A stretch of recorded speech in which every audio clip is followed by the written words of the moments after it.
I get the big one. Good. Keep that around. Thanks, sir. What's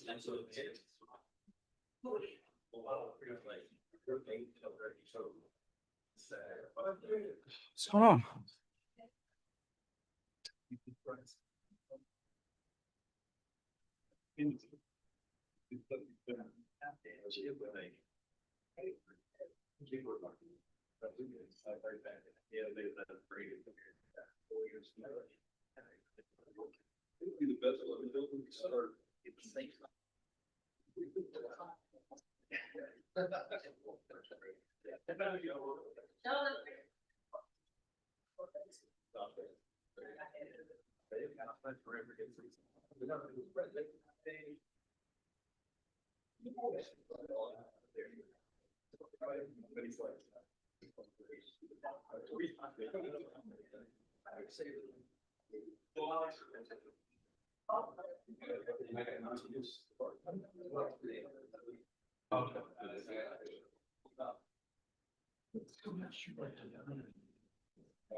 All right, I'd like to bring to order the March 26, 2026 Town of Somerville Design Review Board. Do you have any, do we need to minutes? The minutes first. Yes. I wasn't here for the last meeting, but would someone like to approve the minutes from last month? Make a motion for, Well, the meeting has started. Can we go ahead and sit down and be quiet? all right, is there a second? Second by Tammy, all in favor, say aye. Aye. All right, first order of business is old business. I would ask the chairman if we could move item number 1 under new business to the top of the agenda under old business, as this is just a request to decrease a landscaping buffer. Make a motion for approval. Is there a second? Any opposed? All in favor, say aye. Aye. All right, so I'll try and quickly go over the staff report. So this is for 1120 Central Avenue. This was a former residence that has since been rezoned to general business and now is going to be updated to office space. There is a required 30-foot landscaping buffer for the property. So here's the subject property. All parcels adjacent are residentially zoned. That is the reason for the 30-foot buffer requirement between commercial and residential. So that would be the side property line, rear, and side property line. The town arborist and I went out and evaluated this property. They do have significant trees on the property, which you'll see when I jump to the site plan, which hopefully y'all have had a chance to look at. It's a little blurry here, but you'll see there's a good amount of trees. There will need to be supplemental plantings on the rear as far as trees go. And then definitely some infill shrub plantings to meet that 30-foot buffer requirement. The property owner applicant is requesting a reduction of the 30-foot buffer to a 5-foot buffer, which is subject to the design review board's approval. I trust that y'all have had a chance to look through Mr. Arntz's presentation, but if he is here, Well, there you are. If you want to come on up to the podium, and if there's anything else you want to add, the board members received your presentation before the meeting. So of course, if they also have any questions, they'll let you know. Okay. Hey, good afternoon, everybody. Thank you so much for their great explanation on that. As she said, that by the UDO, we're supposed to have that 30-foot buffer. And, you know, this being a prior residential property, if it was a green field, we most definitely could have adhered to that and started from the beginning. But because it, you know, is not greenfield, we're having to adapt. We feel that the current tree line that is there, augmented with bushes, trees from the town lists that we received, and then also working with the arborist. If you scroll down further, I've got pictures of what that would look like when it's filled in and finished. And then just before that slide or that picture are pictures of the existing tree line and buffer. A couple things on that. These trees are massive that are currently there. They provide a ton of shade, which is great, but it's also kind of makes it more difficult to be able to keep that 30-foot buffer growing and alive and effective without putting a lot of resources into it for initial planting and maintenance of it. That's why we looked at just some different research. The trees that we want to put in there and the shrubs that we want to put in there are very adaptable to low light, to a lot of shade that those trees currently provide. So we're asking for this reduction down to the 5 feet, just from 30, because if you look at, I think, 265, if you're able to zoom in on that, the red line is the proposed 30 feet, and you can see that it eats up a significant amount of our property, almost half of the property line on each side, because it is a 1-story building. So we don't have the luxury of having 2 stories with a lot of side yard. Here, you know, we go from about, I think it's, can't see those numbers. I want to say it's about 110 feet on each side. You know, then we take away 30 and it's kind of down to 70 feet. We would have to do substantial changes in the backyard to move existing structures, existing fire pit to be able to accommodate that 30-foot buffer. And we really think that the 5-foot buffer, we plaque it densely. Those trees will grow within a matter of 2 years. They'll be nice, thick, full, and make one continuous buffer, which is also inside of a currently existing fence line. If I could ask some questions, what are you intending on putting in the buffer? I mean, as far as, are you putting more development in the buffer, more structures? No, just the buffer would strictly be what you see here, the myrtles and the palmetto grass or pink grass. So you're not putting any buildings, any structures, any sidewalks? No, sir. There's an existing fire pit? It just, that existing fire pit would stay there.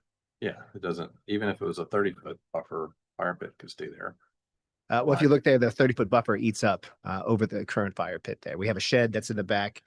What I'm saying is, even if there is an existing 30-foot buffer, that doesn't mean you have to remove what's already existing. Fire pit, if you kept the 30-foot buffer, the fire pit would not have to, you wouldn't have to pull it out. You're gonna leave all You the don't have to trees, move the right? bed.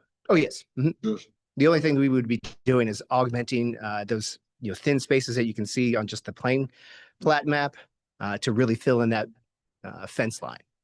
It'll give us height. It'll give us depth. why don't we approve what he's planning for 5 foot and just leave the rest alone and leave it at 30 foot for the future. Say it again. Leave the 30 foot in place for the future, Mm-hmm. but let them get away with just planting 5 foot buffer Mm-hmm. and leave the existing growth in the remaining 25 feet. Mm-hmm. No new development within that 25 feet. Mm-hmm. Because later on they could leave and somebody else could come in there and develop. Yeah. And folks, just to clarify, I didn't go over everything in my staff report verbatim, but what triggered this requirement beyond the office use is they are using the backyard for trailer storage. There's small trailers. Mr. Arns can speak to the size of them, but typically that would require fencing, screening with landscaping on the outside, but the property already has that privacy fencing on the property line. So the way we interpreted it is that they could have the buffer on the inside, but they would have to meet it unless y'all reduced the 30 foot to their 5. And then on a side note, for that trailer business, we're going to have that outside of the town. So we're not going Okay. to store them there. Well, then that takes care of that issue. So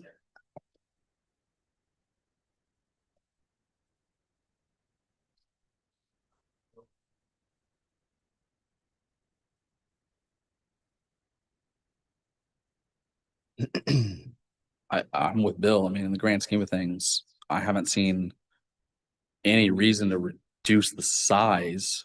I get the reducing the material because of what's there now. Chris, I would defer to you on that one. Also, Becca, correct me if I'm wrong, but Chris was on the right track, and a 30-foot buffer doesn't mean he's got to remove anything, correct? It's non-conforming, so it could stay there unless it's altered. No, he doesn't have to remove anything. We also, had a conversation about starting the buffer. And I'm not sure how far these two magnolia trees are. I think, starting the buffer, behind these two magnolia trees, just for visibility purposes, because we don't want to make it harder to enter and exit traffic on Central.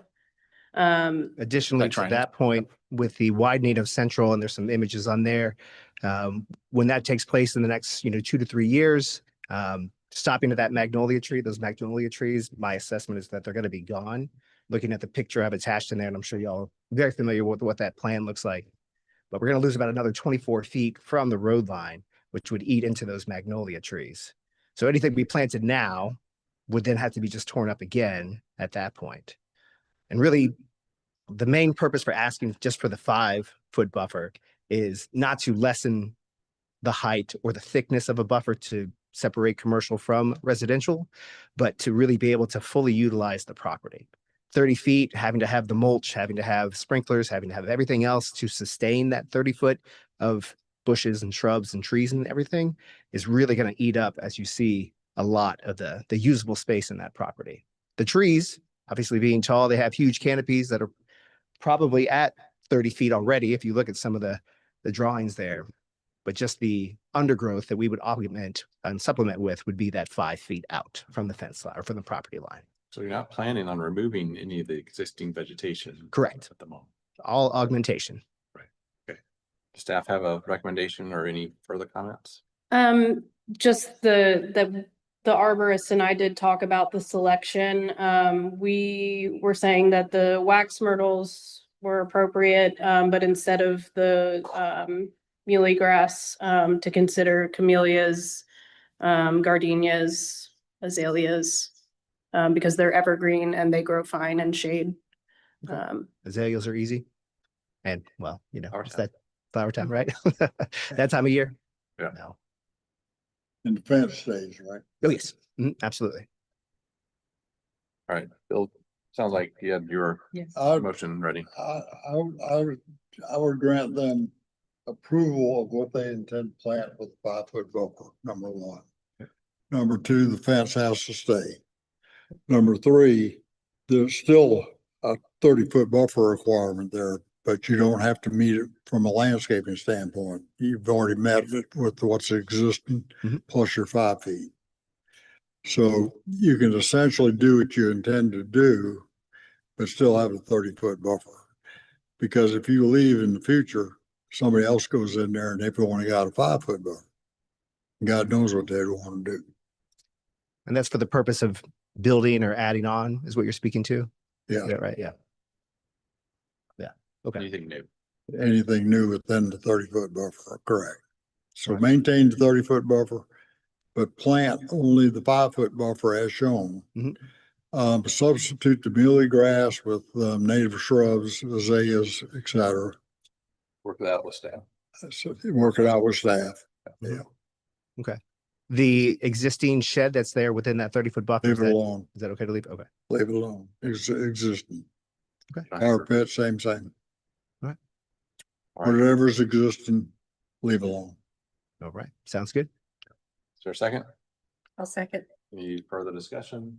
One of the reasons for 30-foot buffers is adjacent residential. Yes.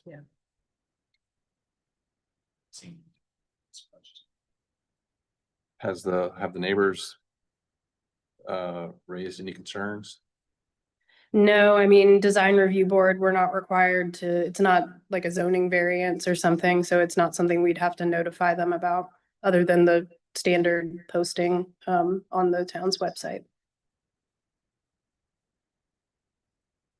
Want to make sure the 30-foot buffer remains. All we're doing is allowing them to put lesser plants than we normally would. Correct. With the 5-foot buffer as shown.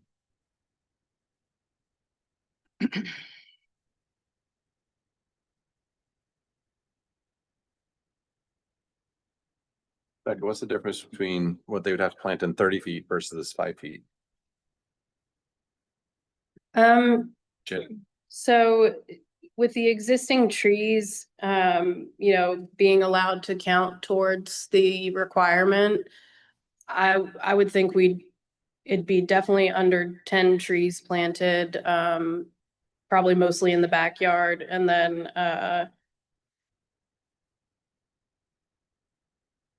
probably, I can't say how many bushes, it'd be a lot. Because really, it's just trees that are out there. There's a few camellias and bushes here and there, but for the most part, it's pretty clear underneath the trees. So it'd be pretty substantial. If you look at 267, I took some images of the current property line. Maybe a little bit blurry. So you can see that there's That 30-foot just eats up. quite a few whole lot. trees, but not really anything underneath them. And then our myrtles and then the azaleas would fill it up to the fence line, just making it look much more uniform and appropriate. And once it fills in, it would give that sound protection and, you know, give us the height that the neighbors would need being close to residential. Admittedly, this property, which is over you. There we are.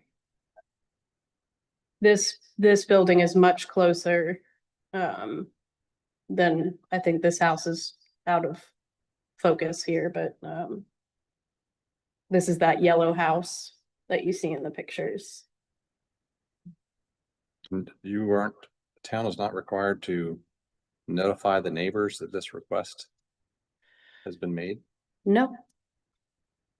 We're required to post a public notice 24 hours before the meeting, but other than that, there aren't any posting requirements for design review board requests. Posting public notices, putting a sign downstairs? No, it's on the website.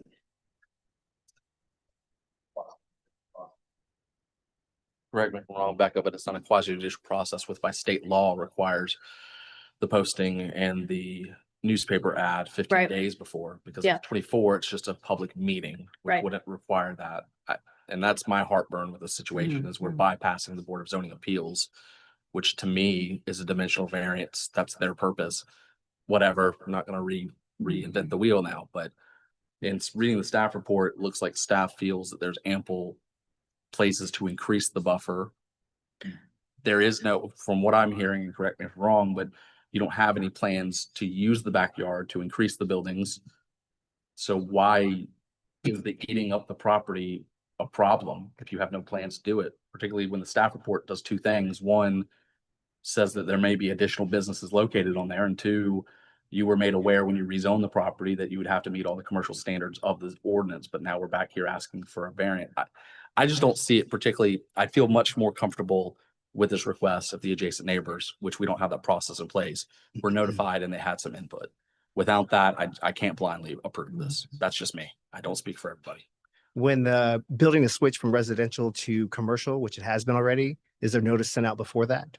That is a public hearing. So at least in other jurisdictions I've worked in, that's a public hearing by the town council, who's the only right.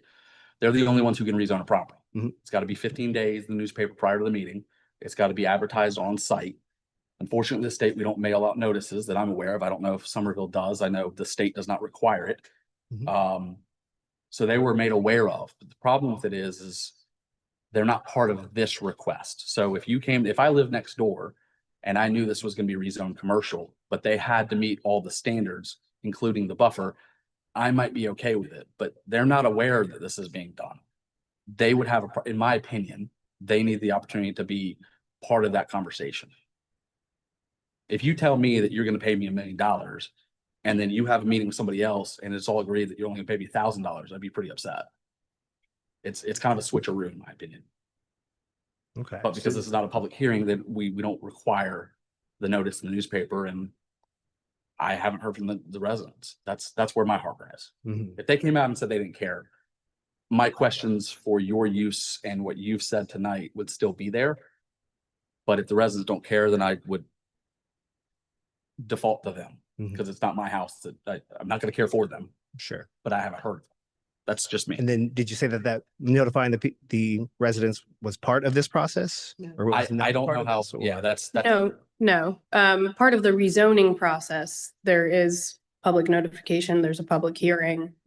We did have that, right? Right, but that is, I see what Mr. Westbrook is saying, that, under the guise of rezoning, you would be meeting all of those requirements, which this is one of them, to bring the property into commercial compliance. So while they would be aware of the rezoning, they would not be aware necessarily unless they checked our website, which I have no way of knowing, that you are making the request to reduce that buffer.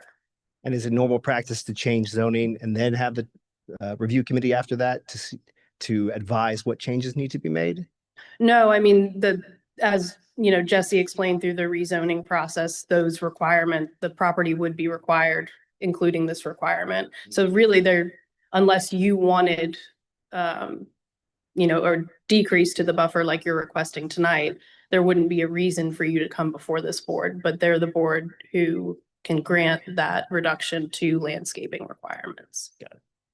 Okay. Would there be some sort of solution we could come up with? If we got a letter from the neighbors saying, hey, this buffer is fine, instead of having to And doing what delay? I do for a living, I would feel comfortable hearing from them directly. I have seen letters sent to me explaining everything that they're okay with, and I don't know what was explained to them because I wasn't part of that conversation. So on my end, I'm very customer service oriented, that I want to make sure before I take into account somebody's word that they understand exactly what is being requested. And the only way to do that is to be part of that conversation. Again, I'm sorry, I don't mean to dominate the conversation. I'm one of 5. So if the rest of the board feels otherwise, that's fine.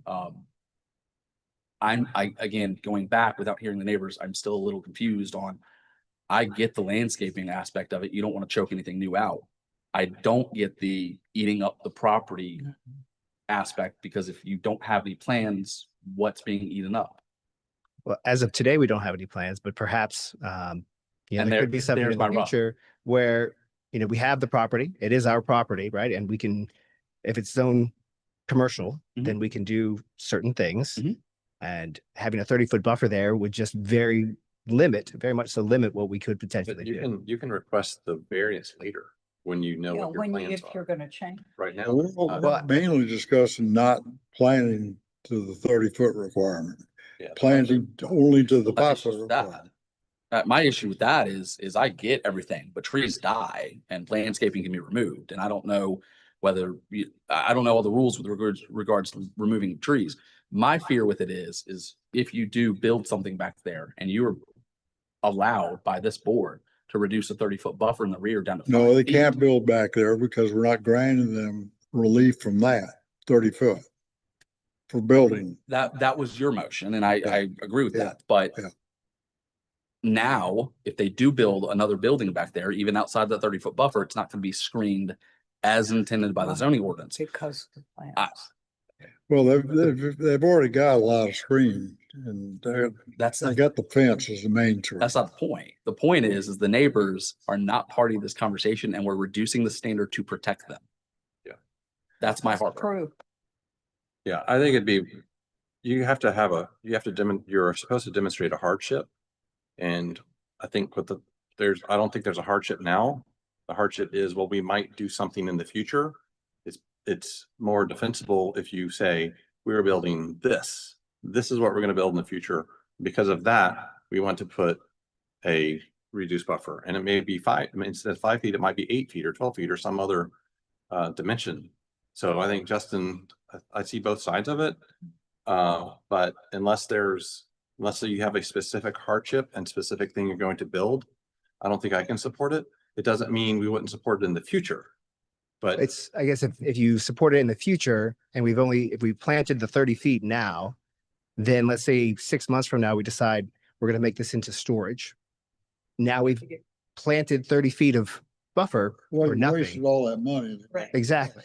I can tell you, okay, we'll make it into storage in 6 months. We're going to have storage, which presents the hardship for the 30 feet. No, I mean, hold on, and I've got to interject on that.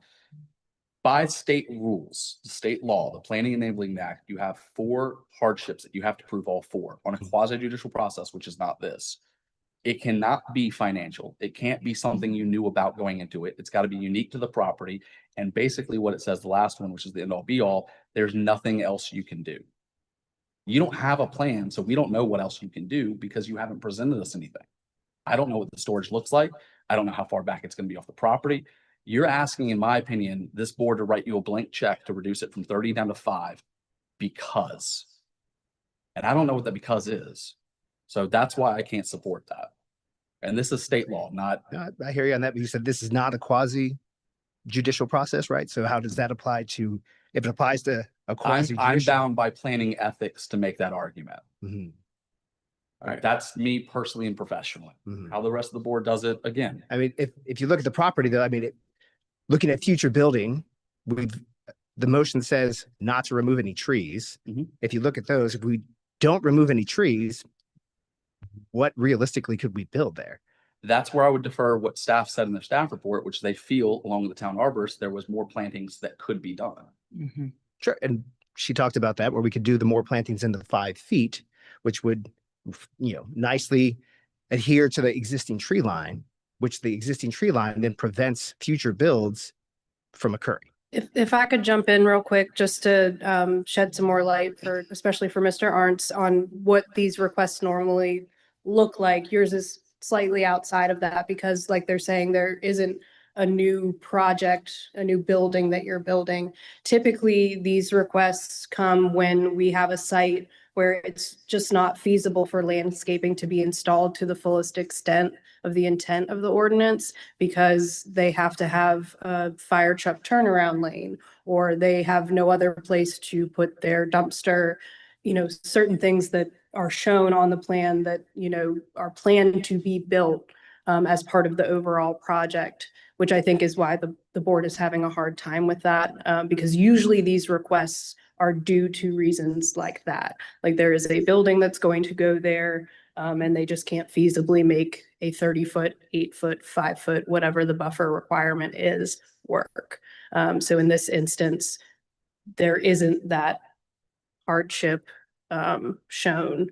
So that is why this request is different from ones that they typically see. No, That that makes makes sense. perfect sense. Okay. Perfect sense.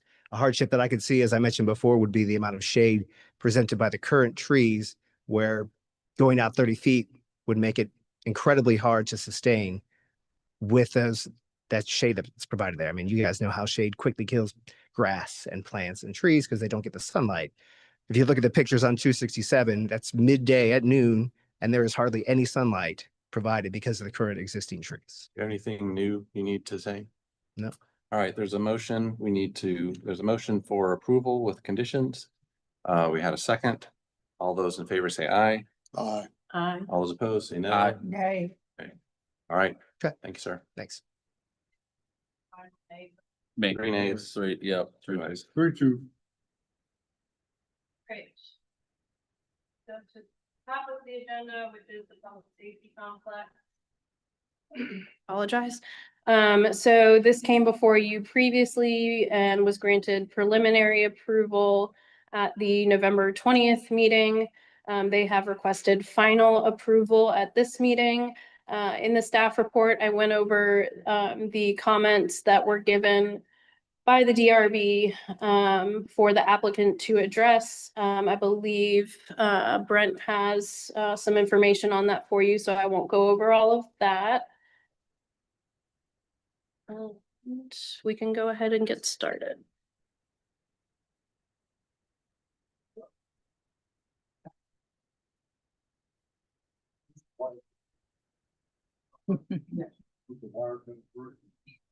This says marked up, it will be like that. The other board is like that. Just not get that.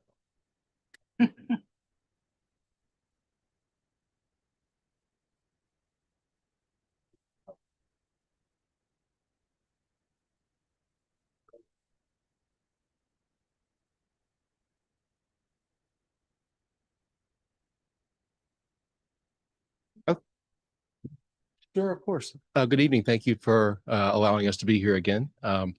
My name is Brent Green. I'm a partner at Creech and Associates, and we have prepared what we believe is our final exhibit for approval from you all to move forward with the public safety campus. We prepared, yes, please. The second slide is our response to your comments so that we could organize the new information that we wanted to share with you. The wire cut brick was an item from last time. We will have blade cut brick. The lighter brick sample is representative of blade cut. Unfortunately, from the vendor, I could not get the Quail Hollow in that, but I assure you both will be blade cut. We looked at tumbled as well. It's just a little too informal for this type of civic facility. So we felt like blade cut gets us a little bit more variety in the face, gets us away from the wire cut rigidity, but it also lets us hold up a certain amount of crispness in the facility. So the wire cut is what we were proposing in those samples that you have in front of you. And if you want to, maybe we just go forward and do some of the renderings now as well. So this is what we had before you previously on the left. And I know there were some comments about the color palette as well. And so what we are currently proposing is on the right. Those two are the pieces that are in front of you. You can see the filled brick is the 301 white, which would be in a blade cut. The excuse me, that's the field brick is the 301 white. The accent brick is supposed to be the Quail Hollow. Those labels are incorrect. I apologize. The cast stone is the white CSS Stone Classic. And then the frames and panels have been changed from anodized to white to respond to another comment about the brightness of the facade. The cast stone sample from previous has remained the same. And so that's a sort of a comparison of where we were versus where we are currently. You can see how that composition applies to both elevations. The elevation concept, all the design sort of drivers from the previous submittals are still in check, where we are holding on to the clear separation of the three functions with the three separate entry towers, left, middle, and right being police, courts in the center, and fire department on the far right. I'll keep going. You guys obviously stop me at any time. The next thing we put in here is something That's the question, since we're right there. I hate to interrupt, but Sure. you offer.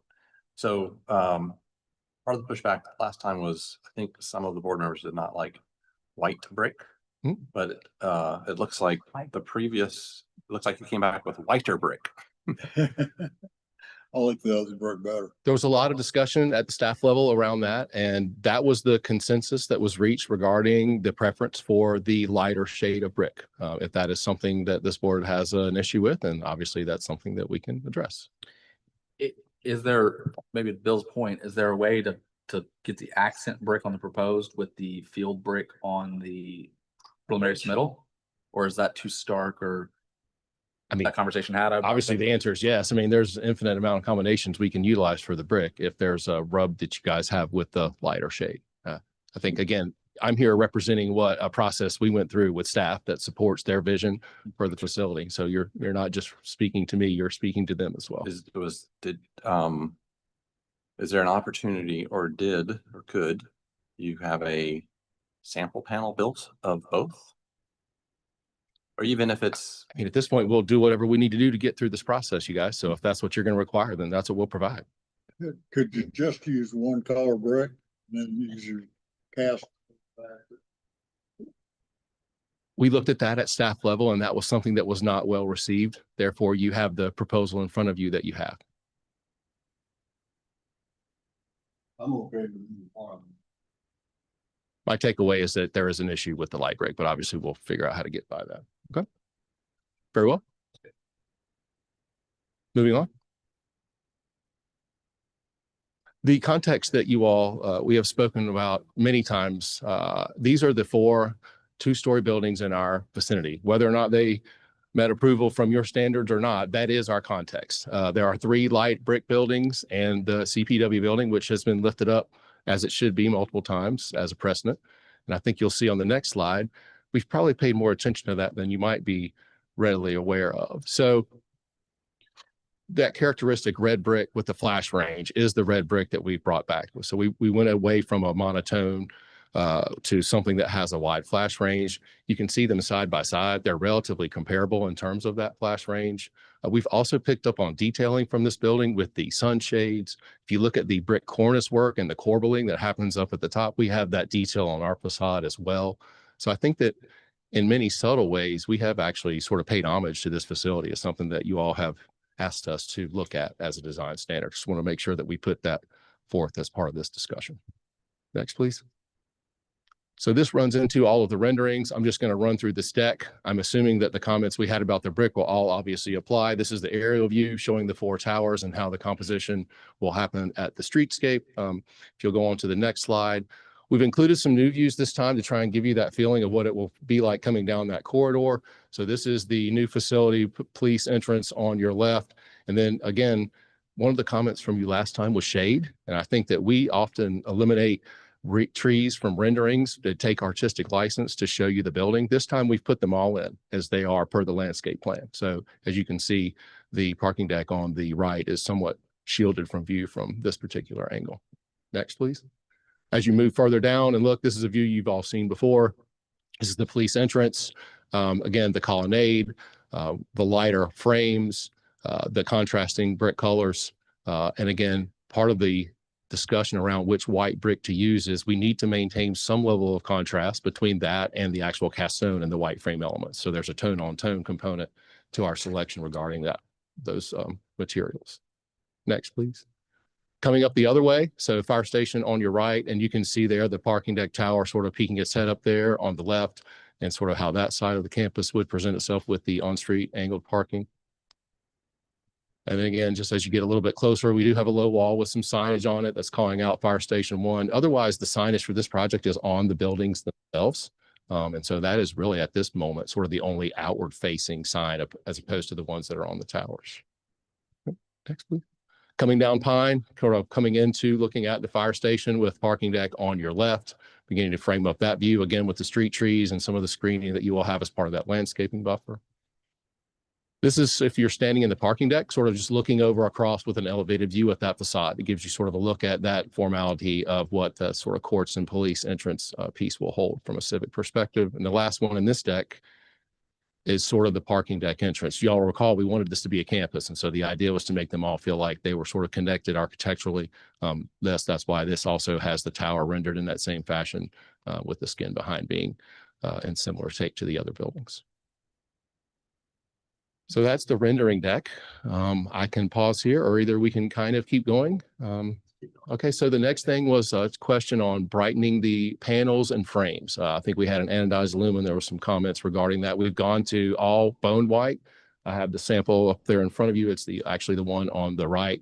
At the time when we submitted, we were still going back and forth. You can see in this image, it's actually pretty hard to discern a difference. And we've listened to you and we brightened up all of those. That also applies to any of the metal. So the sunshades, the metal panels, and the window frames are all coming from the same manufacturer. So they will match and finish. Okay. You also asked us to provide some renderings that show the nightscape, a very important part of every project and certainly something that we thought about. So you either light the building or you light elements of the building that provide brightness. And I think that second approach is what we took. So the colonnade itself is not lit with sconces. It has literally coves underneath of each bay, which provides soft light that you don't see, but then provides that safe, warm environment. The only really visible fixtures other than the PED lights are the globes that we have at the police and courts fire entrance. Those are sort of nostalgic in nature, not necessarily intended to provide light. These are intended to illustrate both the lit bollards as well as the pedestrian light nightscape. You see the 3 civic lanterns where we have the frosted glass, that those would obviously be able to turn color on special events. And then the next slide is a newer view, again, looking back the other direction. So that similar sort of feel about how the fire station would appear in the nightscape. The next slide is sort of a placeholder, basically, because you all asked us for a photometric plan. And this was a crib from the sheets. In the back was the photometric plan that was provided. I don't know at what level of detail you all would choose to look at that. We can certainly review that. The next set of exhibits beyond that is the parking deck shading studies that were requested. So this is representative of 4 views. Obviously, the longest shadows happened in the winter. We typically structure shading studies around the noon or 1 o'clock time frame, but we wanted to go ahead and show you the 5 o'clock if you'll go to the previous one. So that image on the right, excuse me, yes. So these two are your tougher ones. Again, low angle shadows. And so I think, at noon, you're not shading any one property. When you get to those low angles, that's something that's really hard to sort of control in the wintertime. You are going to get some shadows from the deck in that regard. Then if you go to the other two, it's a non-issue because as you get into spring and summer, the shading envelope is much smaller.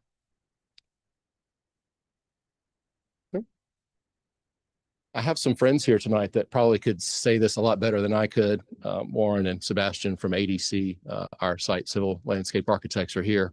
There's a lot of discussion last time about the public plaza and hardscape, concrete, shade, materials.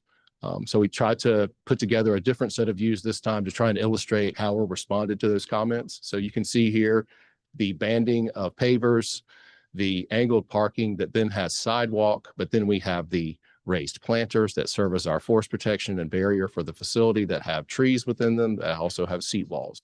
Between those is also pavers. You see pavers in bands, you see pavers used at the crosswalks at the entrance into the courts. So there's sort of this opportunity where we're constantly breaking up the sort of continuous sidewalk with that move. The trees we've been adding trees and landscaping to the green space between the street and the entrance to sort of add additional elements of shade, but we don't want to shade the main entrance walking up to the courtroom either. That needs to have a certain amount of openness and prominence to it and visibility.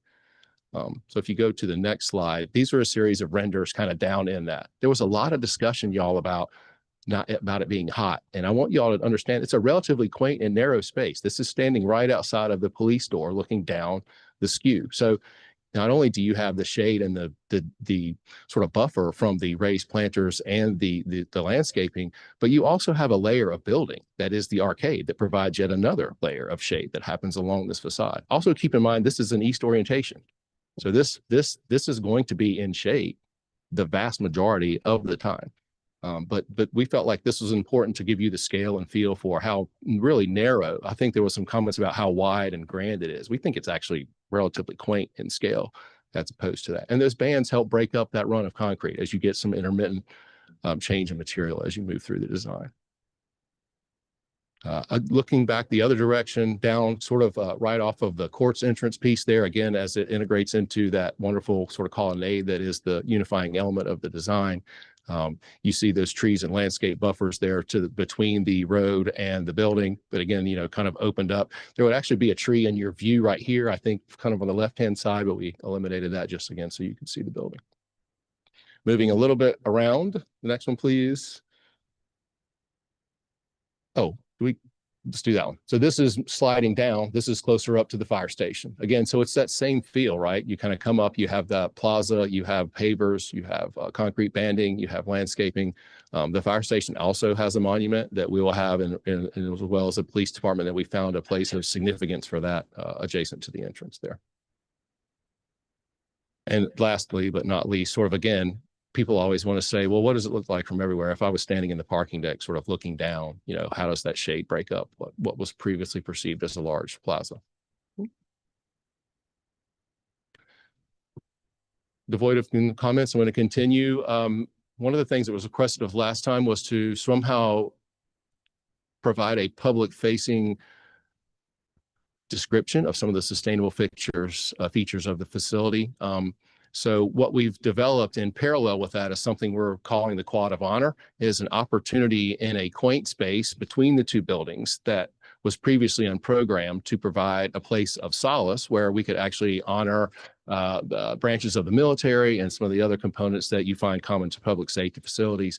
But then we can also have a display in that same area that talks about those sustainable features of the building, which was sort of indicated by that panel on the right. We'll do that intentionally with a cast stone surround, some lighting, again, some softened areas and benches to make sure that, that area is highlighted as something that is special. It seemed much more appropriate to do that there than to make some sort of grand statement out in the open. Okay. And that is the end of the exhibits prior to getting into all of the more detailed information at the back. So I guess I'll pause here and open up for questions. Thank you very much. It seems like the let's call it the brown brick is you concentrated it at the main pedestrian entries, right? So I think that pedestrian entrance would be a very familiar brick color. And then obviously the rest of it is white. Is it the same white every place? Because some of the renderings did look like it was different shades of white.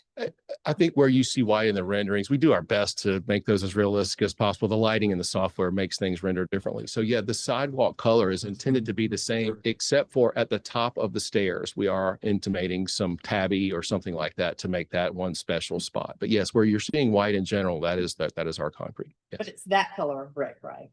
That's Yes, the white. Yeah, yes. it's not really, But you That got, one. you got a lot of cast stone too, Correct. which is a different color. Are you asking me which color of brick is in the pavers? I'm sorry, what am I missing? I think the brick and the stone are, it's hard to tell the difference in the pictures. The So some of the white would look different because it's cast stone. Yeah. and Some would look Looks different because different, it's brick. yeah. So this water table in this picture at the main entrance where the guy in the suit's walking in, that's the cast stone. Correct. Yeah. Okay. which that is whiter. That Yeah. brick is not as quite as white I like the brick with the, I personally. like what you've done. Thank you. Yeah. You were, so thank you.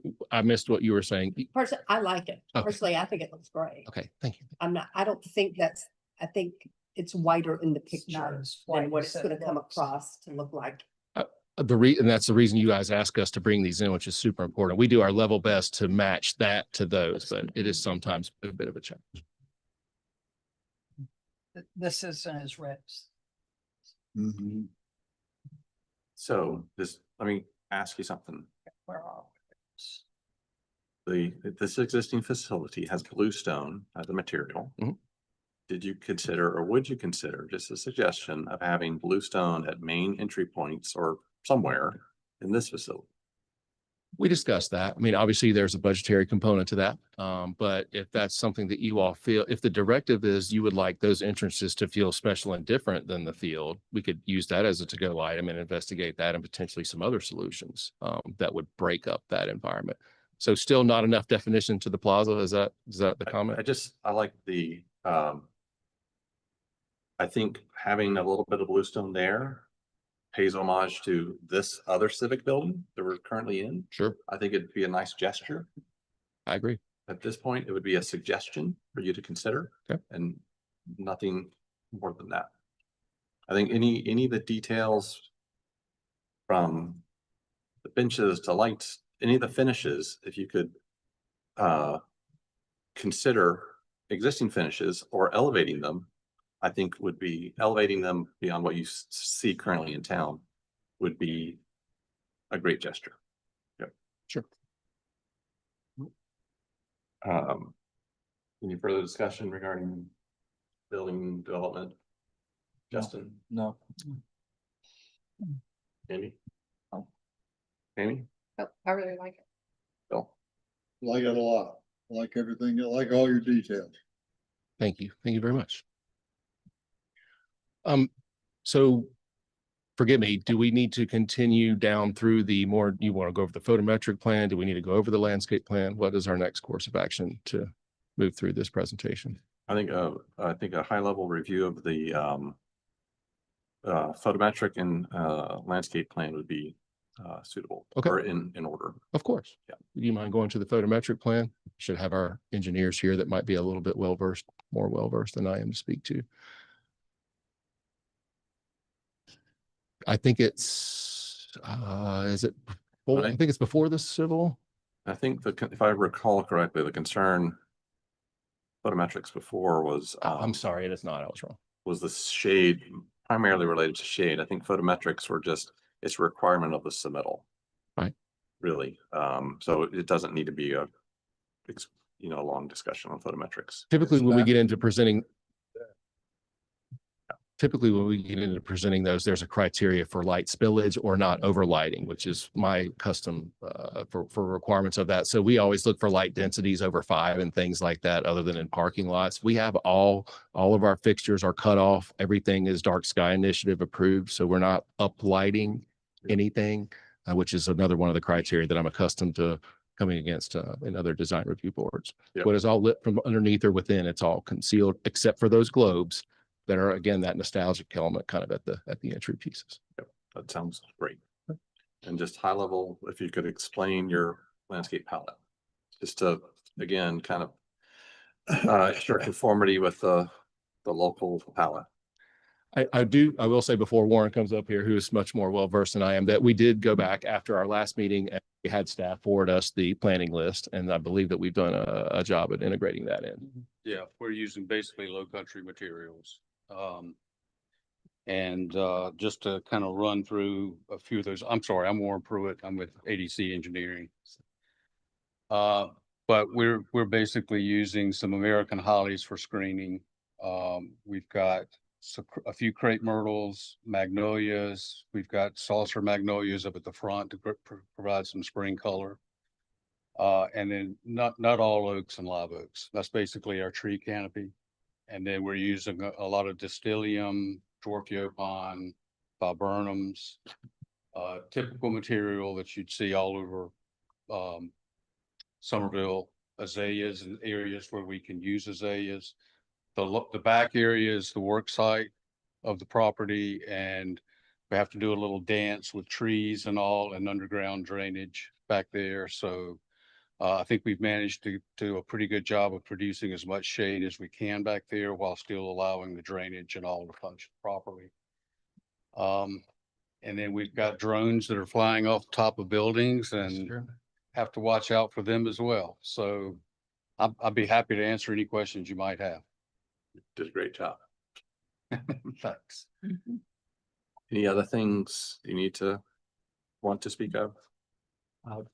No, thank you. Well, I will say that I brought a sample of the pavers that we wanted to use out front, but we don't want to use the sample that I brought. Okay. Yeah. We got the sample too late to do anything about it, but it was we thought we wanted tumbled, low country paver. Sure. And when we got it, it's too informal.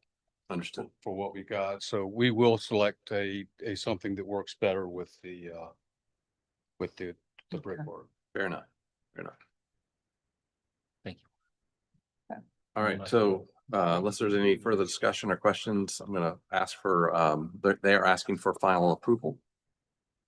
Yes. Someone like to make a motion? We Make need a to see motion. the paper for that, subject to the staff looking at the paper. That can be part of the motion, but yeah, Yeah. I think just We need to staff know would be what it fine. looks like. That's the only thing. So Okay, I'll make a motion to approve with comments of the paver that you are going to use be provided to staff for committee members to look at for approval. any further, is there a second? Second. Any further discussion? All in favor, say aye. Aye. Opposed? All right, thank you. Thank you. Yeah.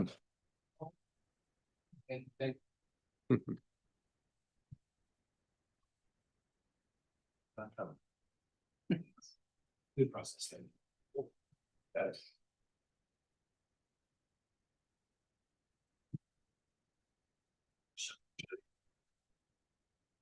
And that This is one. this evening, and you can see how it's got the concrete color all over.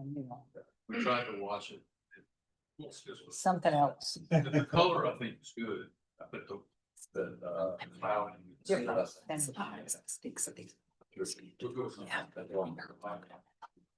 Okay. All right, next is, if I'm pronouncing it right, 400 McKinney Way. Did I miss it? Sorry, I had it crossed off. Sorry. I got out of order when we changed the agenda. Guthrie's Azalea Square Boulevard.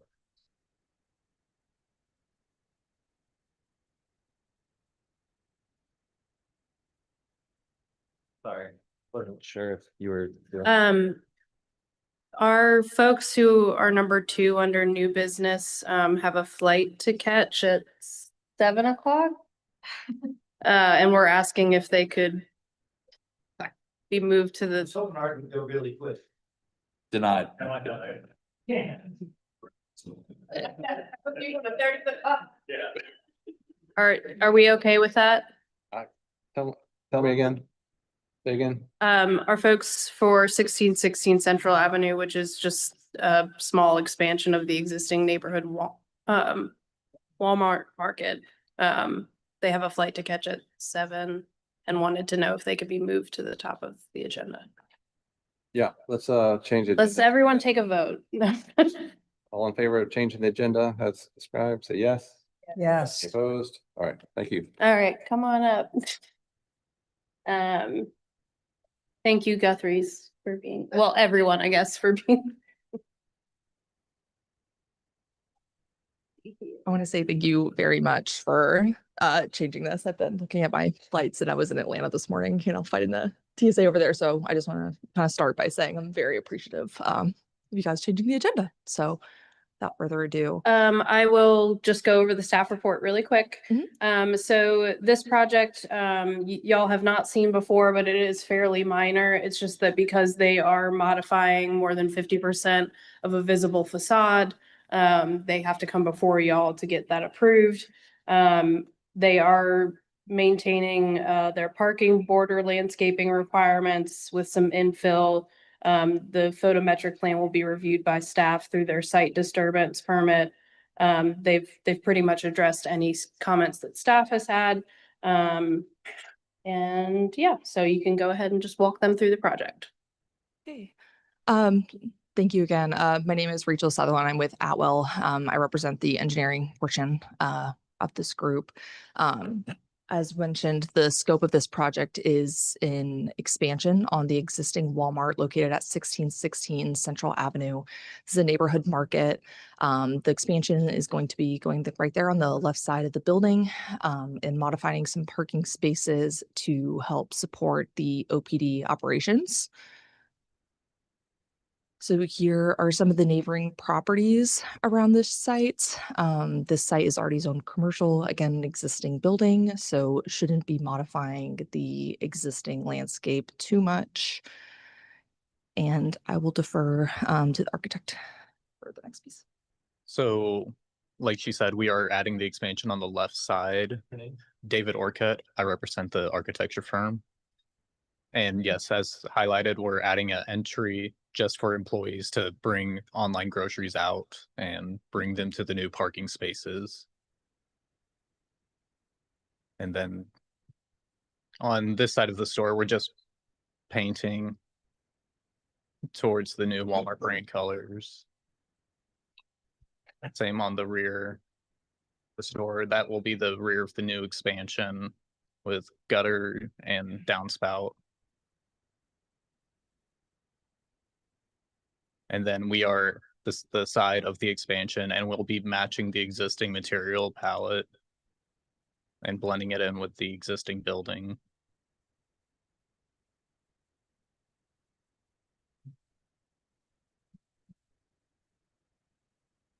All right, and on the side, you can kind of see the parking layouts. Some wayfinding signs will be added to the parking lot to help customers know where to go for pickup and help with traffic flow there. You can see on the right, it's another image showing where the parking spots will be going, as well as new striping, sidewalk, and some additional spaces added in the back. The only change to the impervious cover for this site is going to be removing 2 landscape islands. It's about a little under 300 square feet of pervious area that we will be relocating. Not relocating, we will be getting rid of this. We believe this to be a minor amount of additional pervious cover added to the site. There is no impact to the water and wastewater mains for this. This one is serviced by Dorchester County. We are in contact with them about the relocation of the grease trap, which you could see there towards the back of the building. There's no easements in this area. It's a private line, but we are working with them to get final coordination.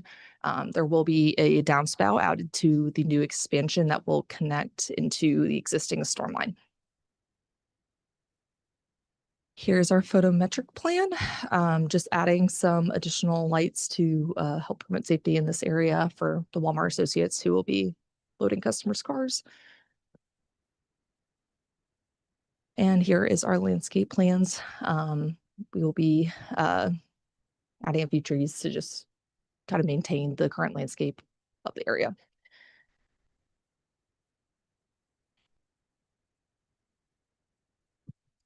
That completes everything that I had for this. Open it for questions and thank you again. Could you go back to the one that basically shows the color changes?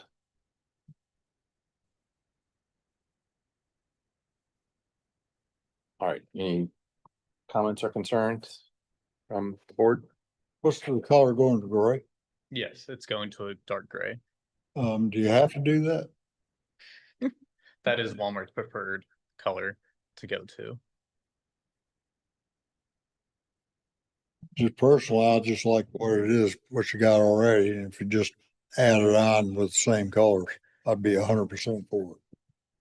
Was there always a future expansion area here at this location?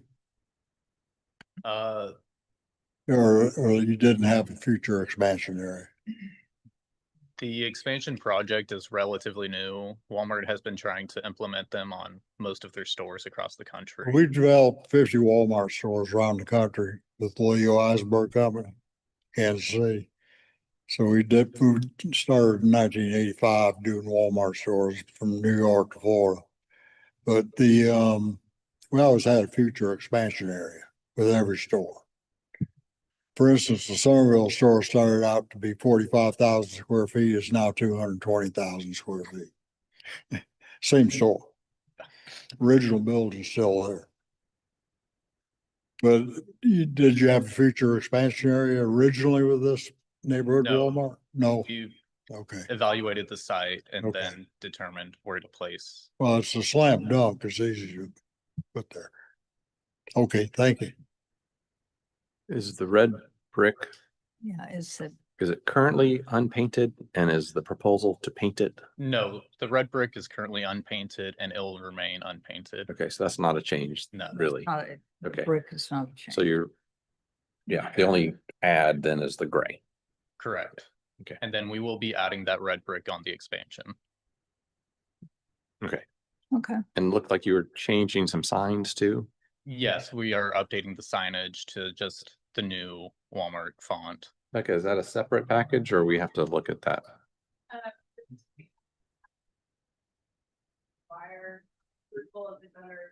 Well, the main sign on the building has changed. Yeah. So do we review that now or is that a different? It doesn't present any conflicts with our ordinance, so honestly, it would be approved at staff level. If you have an issue with it, I bring it up now. Okay. Any other comments? No. Or Tammy? Okay. No, I like the new color better. I think the Me old. too. I do too. Saw a tiny Desert thing. sand. All right, I'm gonna make a motion for approval.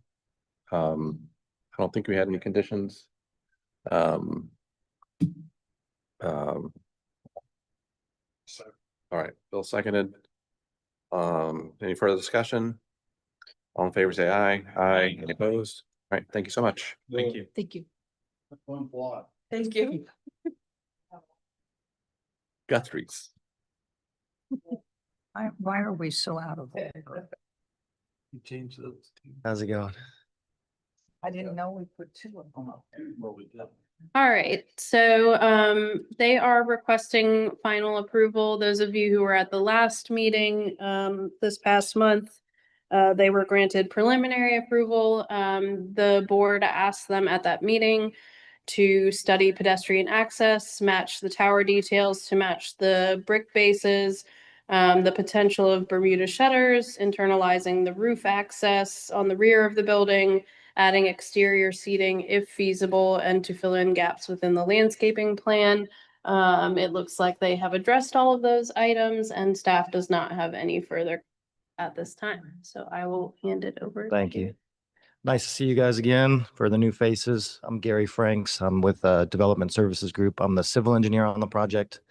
As Ms. Zimmerman said, the previous meeting, I think, was a very productive conversation. Only a few very minor revisions, I think, to the original plan. If you could go to CL 5.0, should be maybe the couple of sheets down from that, maybe 6 or 7 sheets down from that. One more. Yeah, so this is the site layout. Couple things we added after the last meeting. Since we are adding a sidewalk, there's not currently a sidewalk along Azalea Square Boulevard. We are adding one as part of this project. And because we are adding that sidewalk, we also added a pedestrian access from that sidewalk into the site, which you see crossing right there. And we added the stop bar to the exit of the drive-through lane to provide a safe crossing for the pedestrians, as well as to get traffic leaving the drive-through lane to stop before it enters the drive aisle there. I think the rest of the changes were one thing is we added a little patio. I think we had room for one table and chairs on there, but it was a request and we were able to meet that. I think the rest was some minor changes to the landscaping, which is maybe another one more down from there. So we added a few more trees in the parking lot area to provide the shading requirements of the ordinance. We also confirmed that storm pipe had not been installed yet, and we did reroute. I don't know if I even mentioned that when I resubmitted, but we rerouted the storm pipe and we added a couple more trees along Azalea Square. Originally, the plan, it's a long story. We had a plan that involved the demolition of this existing site and the mass grading of the site and everything in preparation for these eventual users to come in. Originally, the storm was routed through what was going to be that landscape area along Azalea Square Boulevard. I wasn't sure if that pipe had already been installed as part of the previous project, but anyway, we found out it wasn't. Rerouted it where the pipe now runs through the drive-through lane, so we were able to add a couple more trees to Azalea Square. We added some additional foundation planning. And I think from a site standpoint, that was it.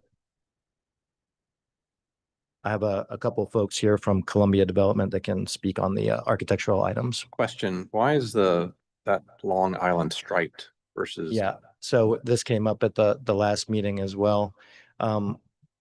We looked at making that a landscape island. The problem is the way that this lot is shaped and the way everything fits in here. In order for cars to be able to kind of make it around that corner, we wanted to leave that area open so that cars could utilize that as some extra maneuvering space, especially around that 90-degree turn in the middle of the site. And then also it opens towards the entrance to the drive-through lanes, opens that up a little bit because you can see people coming in off of the entrance off of Azalea Square are basically going to be having to make a U-turn into the drive-through lane. So if we made that all an island, it would really restrict passenger cars moving and trucks for sure, delivery trucks. But for a use like this, it's a drive-through related facility. If customers can't get through the site, they're not going to come back, right? If a site is too difficult to maneuver through, it's just not going to be a successful site. So that was the reasoning behind that. Ready. And what was that? Good argument. Oh, thank you. I had practiced on the last meeting, I think. And if you could walk us through the plant palette, particularly the hedge along that left. Yeah, so I'm full disclosure, I am not a landscape architect. And to be honest, we looked at the ordinance and we are calling for plant materials that are native and recommended as part of the ordinance.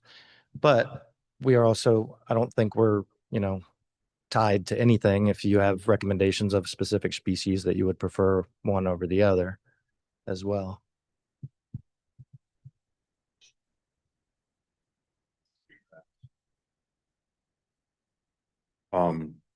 The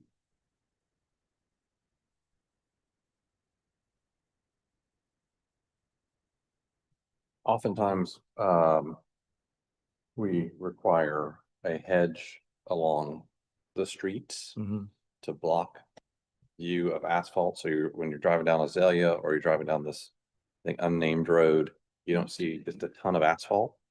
I think that's probably the wrong plant material, if I'm interpreting the symbol correctly. Okay. But I think you may be able to work that out with staff. But it needs to be either a low wall, like a low brick wall of in the 3-foot range to adequately screen it, or a continuous hedge, or both.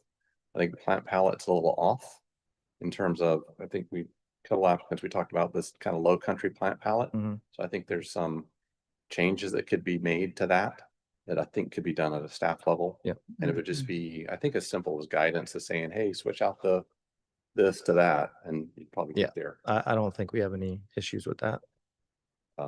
But particularly the hedge along Azalea and the North Road. I think, Becca, you comfortable with that being worked out with staff? Yep. Okay. Thank you. And then just a question logistically, I know you guys have poured over this stuff, but if a employee has to walk out of the restaurant with an order because it took longer, it looks like there's a gap in this. If they go out the front door, there's a gap in the sidewalk where they are just stepping onto a landscaped area instead of a sidewalk. If you look at that door all the way to the right. That door? Yes, sir. Yeah, that will be sidewalk all the way up to the door. It should be shown But that here, way, right? if they're going to south of To there. a car. Oh, you mean if car. they had a car pull forward? Correct. I don't know operations wise, would you pull them around to a parking Around, space? I think. That's not a pickup window, it's a walkout door, Chick-fil-A has it. Yeah. So. Are you saying just- if a employee is bringing something to a car, I don't, Okay. what I'm saying is I don't know if they would pull it because cars can't get around that car. I think they would tell the car to move around to a parking space and I bring would it. just say double check. Yeah. Make sure. Either way, it's, 2 more square foot of sidewalk we could easily add. Yeah. Yeah. Exactly. Just take a look at it. Yeah. Just to be, so you don't, wish you had done it later or something. Okay. Any other comments? Candy, any comments? No, And we still need the architecture, I but think they'll pull the car around. Justin, anything? No. All right. Let's move on to architecture, please.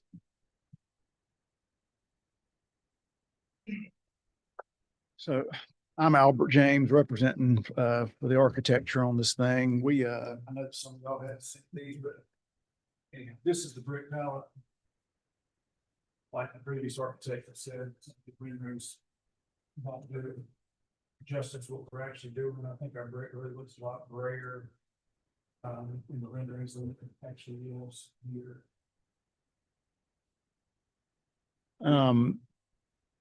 As was mentioned previously, and you can see the bricks these are a little softer bricks than what you see on the rendering, but that's the actual bricks. And in the last meeting, we had the main entry point towers were red, and we were asked to bring those back to a more earth tone color, and so that's what we've done here. And so that's one revision. We were also asked to change the sort of 45-degree awnings from a standing seam awning to more of a louvered awning. And so we've made that adjustment here. The roof ladder was on the back. Now we've put it inside. You can see that, or it's representative on the floor plan, although y'all may or may not want to get into that level of detail. So anyhow, we took the suggestions that y'all had made, and hopefully y'all find that we've addressed them.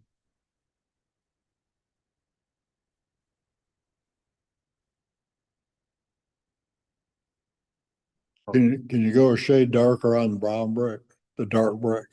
We sure can, yeah. I would prefer a shade darker, about, I don't know about y'all. On the brown brick, the dark brick. Yep, we can do that. Not opposed to that, yeah. This looks much better than the first one which you came in with. So, I mean, I think this fits in line. I think you did a good job of making those changes. Okay. Uh, That brown brick suggestion, that's not a sunroll brick. You know, so does it really need to be a little bit more specific? For you? Darker brown gets more like sun. Okay. So That's not real sun at all. Yeah. Still cool. Yeah. Right. Zay Square's not Somerville? No, it's not. At the time, it wasn't. Kind of. I got a whole county who thinks it is. Yeah. Yep. Whole county. are the shutters really an orange color? No, ma'am, they're red. Okay, Yeah, I think the red might be more appropriate. yeah. The orange. Oh, I see. They're better. Orange and purple. Orange and purple. Orange and blue. Okay. Tiger paws. Mm. So, and you didn't bring a sample of the red, correct? I did not this time. We had one here last time. I'm sorry. Yeah. Mm. Is it that? Pretty much there, what makes them Guthrie's. Well, it looks orangey red in this picture. Yeah. This is a better red. All right, but there's no tower. It's just these, right? I'm just looking at pictures of Just- the Yeah. They look pretty orange. yeah. Might need to see that. Ridge ran. Well, I think I see it, but are the mechanical units completely screened? They are, yeah. Yeah, is that what's up on the upper left? That's a mechanical unit behind. Yeah, yeah. What you're seeing dashed in, no, not up there, down below. Yeah, that's them right there.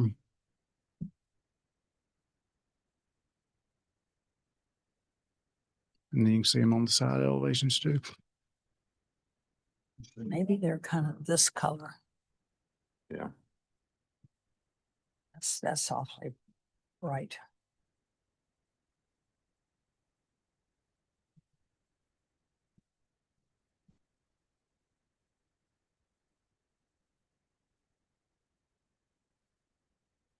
Yeah, I wasn't here when we discussed it before. Does anybody remember the red being an acceptable red? I can speak to that. It was, it Yes. was fine. I mean, it's bright red, don't get me wrong. Yeah. It does not look orange. It's They're fire engine their red. company color, right?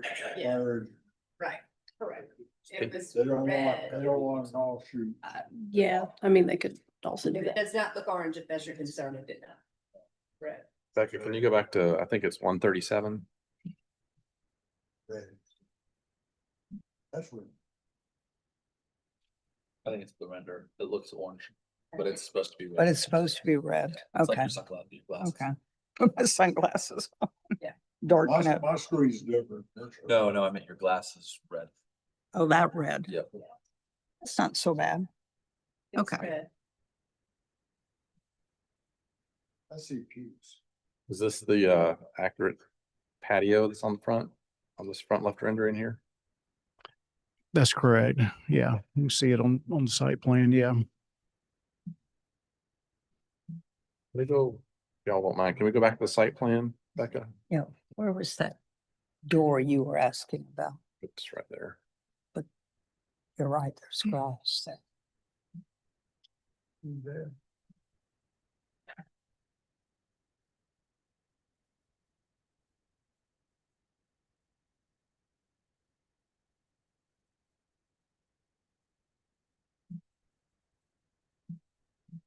Why is the drive-through a hatch different from the parking lot?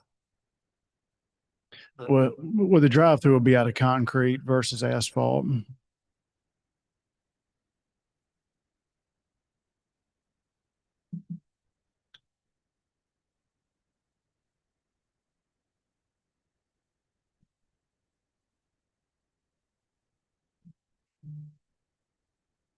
I mean, I wasn't at the last meeting. I think this development is lacking some detail in the site planning of, you know, a lot of times a drive-through like this would be, I'm talking to the board here. A drive-through like this would be kind of a brick paver, concrete unit paver. There'd be a wall around the whole thing or certain portions. It'd be screened a little bit better.